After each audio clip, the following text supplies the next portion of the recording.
प्रमाणे बळजबरी करून तिथे केसा ओढून मारणे हा कुठल्याही नियमामध्ये नाही आहे आणि त्या संविधानाचं उल्लंघन करून सन्या हा प्रशासन शासन ह्या आमच्या सर्वसामान्य जनतेवर अत्याचार करत आहे.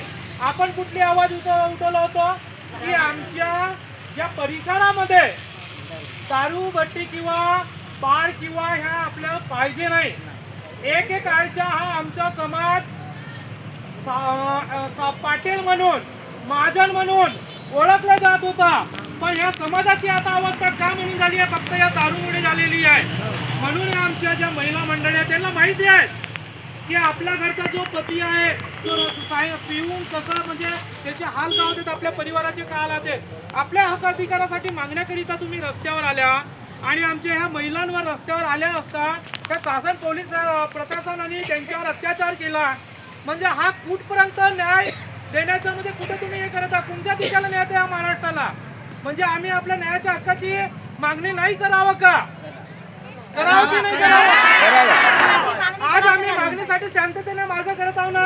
आम्ही कुठे काही जाळपोळ केली का? शासनाच्या कुठल्याही संपत्तीला आपले हानी पोहोचवलं का?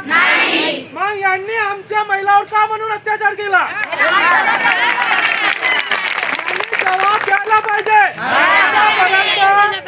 12 ते 16 तास होऊन गेलेले आहेत. आम्ही रिपोर्ट केला, निवेदन दिलं, सगळं केलं.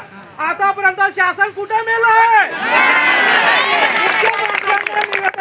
याचे पालकमंत्री असतील, याचे आमदार साहेब असतील, या खासदार साहेब असतील, कुठे गेले?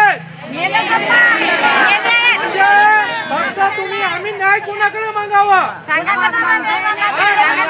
जर काही या आंदोलनाचा उद्रेक रूप झाला तर इथला पोलीस प्रशासन आणि शासन राहील हे आम्ही या क्षणी सांगण्याचा प्रयत्न करत आहोत.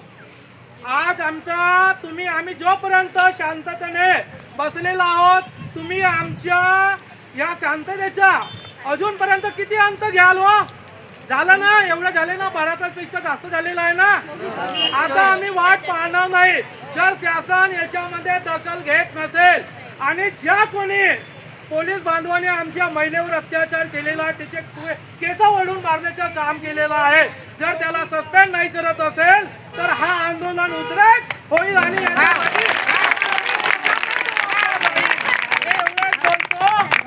जय